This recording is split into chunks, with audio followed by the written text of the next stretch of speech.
Hello guys, welcome back to my YouTube channel Zubair की पाठशाला। पिछली वीडियो में हमने क्लास 7th में एक्सरसाइज 2.1 जो हमारा चैप्टर नया है फ्रैक्शंस एंड डेसिमल्स वाला, उसमें हमने एक्सरसाइज 2.1 में क्वेश्चन नंबर 1, 2, 3 को कवर कर लिया था। होपफुली वो वीडियो आपको पसंद आई होगी। ठीक है, अगर आपको वीडियो पसंद आ रही हो तो आप उनको लाइक करते रहिए, चैनल को सब्सक्राइब करते रहिए क्योंकि सब्सक्राइबर ज़रूरी हैं। चलिए तो आज की वीडियो स्टार्ट करते हैं। आज की वीडियो में हम क्वेश्चन नंबर 4 से लेकर आगे के पार्ट्स को कवर करने जा रहे हैं। तो चलिए स्टार्ट करते हैं।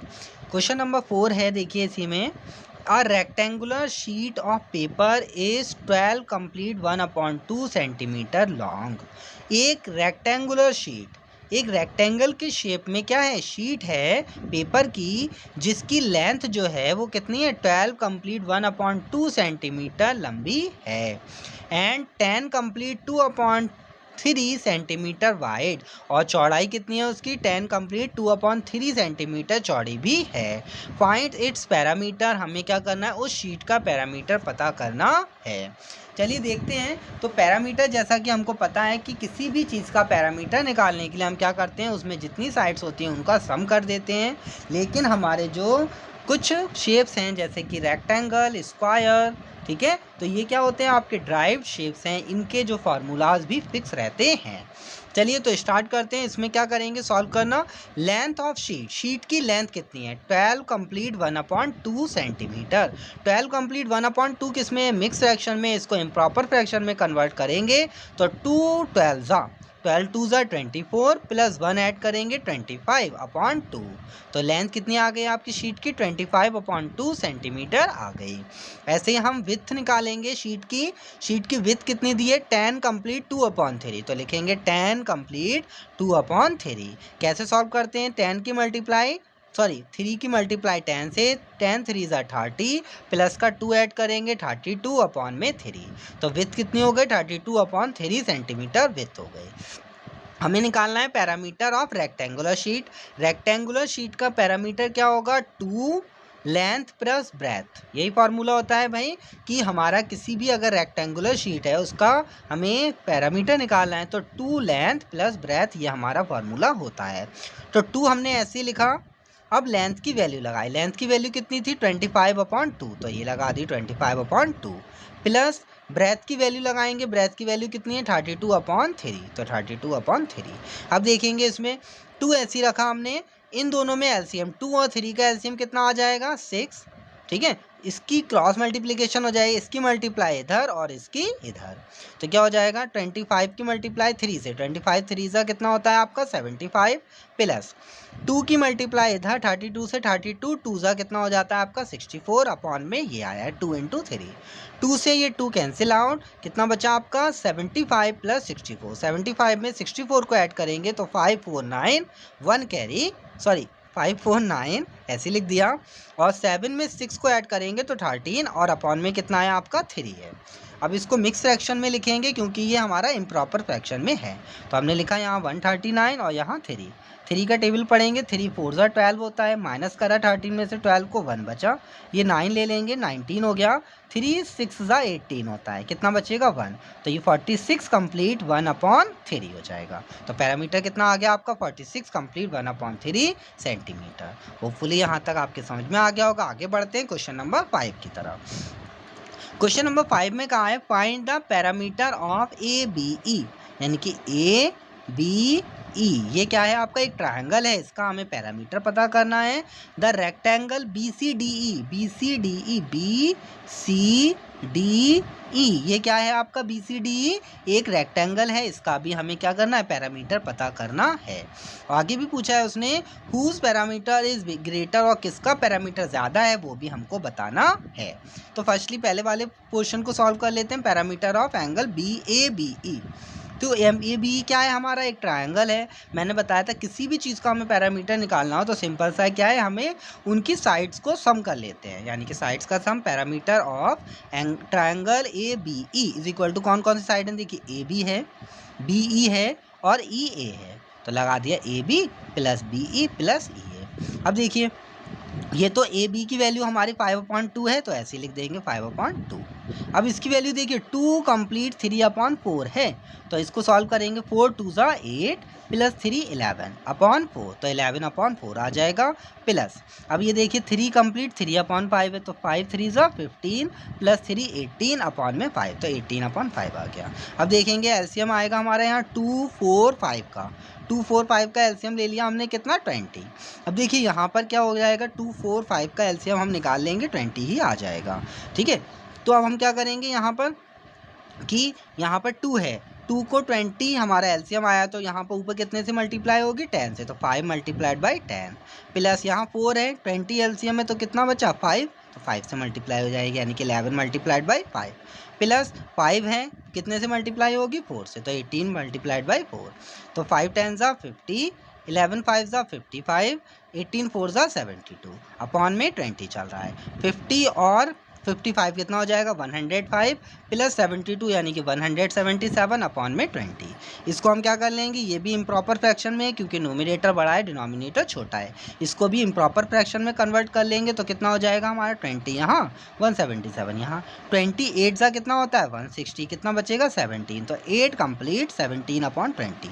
ये हमारा क्या आ जाएगा पैरामीटर किसका आ गया ए बी ई का आ गया। अब हमें निकालना किसका है बी सी डी ई का। बी सी डी ई में क्या चाहिए हमें, एक रेक्टेंगल है तो इसकी लेंथ चाहिए और ब्रेथ चाहिए। लेंथ के लिए हम ये ले लेंगे बी ई कितना था हमारा 11/4 था, वो लिखाएंगे, और हमारी ब्रेथ कितनी है 7/6 है।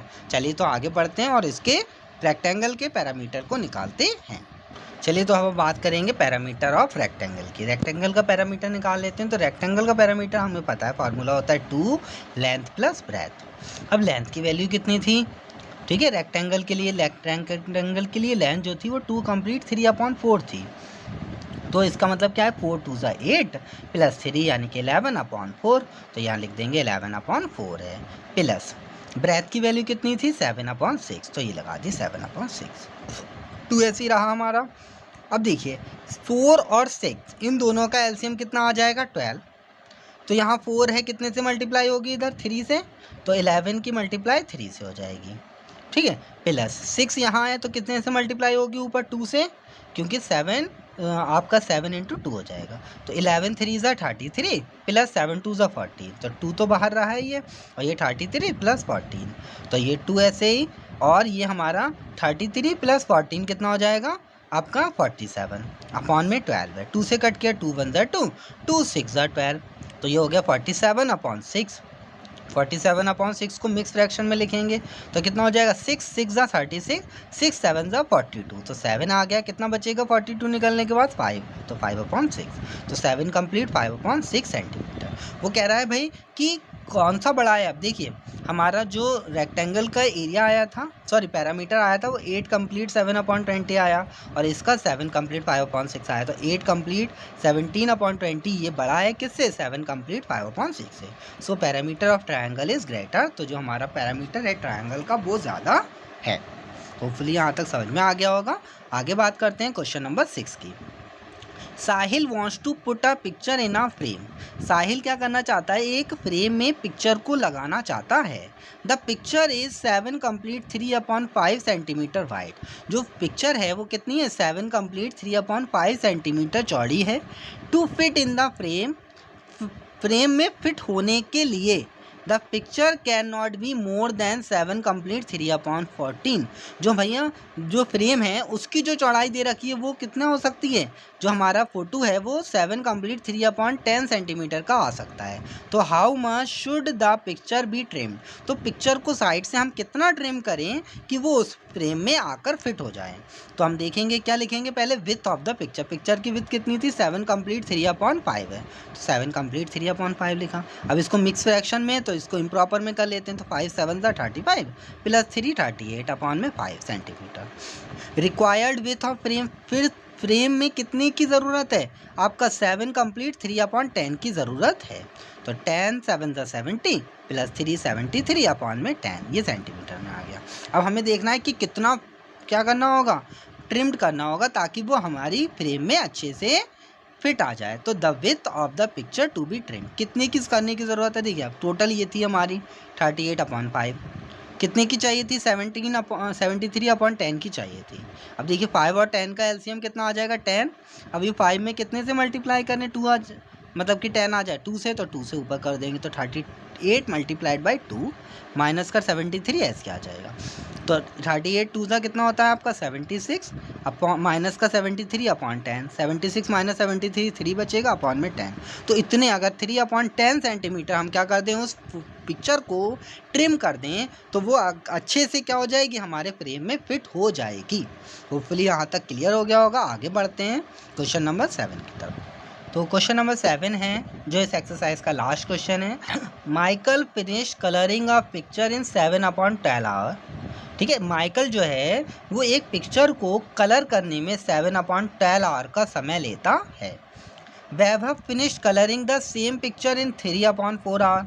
और वैभव जो है उसने उसी पिक्चर को करने में 3/4 आवर का टाइम लिया। हु वर्कड लॉन्गर, किसने ज़्यादा लंबे समय तक काम किया। By what fraction was it longer, और वो कितना ज़्यादा था। ठीक है, तो हम लिखा time taken by Michael, Michael ने कितना टाइम लिया था? 7/12 आवर, तो 7/12 ले लिया। अब वैभव ने कितना लिया हमारा सेम पिक्चर को कलर करने में? 3/4 आवर लिया। ठीक है, अभी तो हमें देखो इससे पता नहीं कर सकते कि किसने ज़्यादा समय लिया किसने कम लिया, तो हमें क्या करना होगा, इनको कंपेयर करना होगा। तो हमने लिखा कंपेयरिंग 7/12 आवर को और 3/4 आवर को कंपेयर कर रहे हैं। तो हमने लिखा 7/12 है, यहाँ पर 3/4 था। अब देखिए कंपेयर तब कर सकते हैं, हमने बताया था जब दोनों के डिनोमिनेटर इक्वल हो। तो यहाँ पर 4 था डिनोमिनेटर, यहाँ 12 था, तो दोनों के इक्वल कब हो सकते हैं? अगर मैं 4 में 3 से मल्टीप्लाई कर दूँ तो 12 हो जाएगा।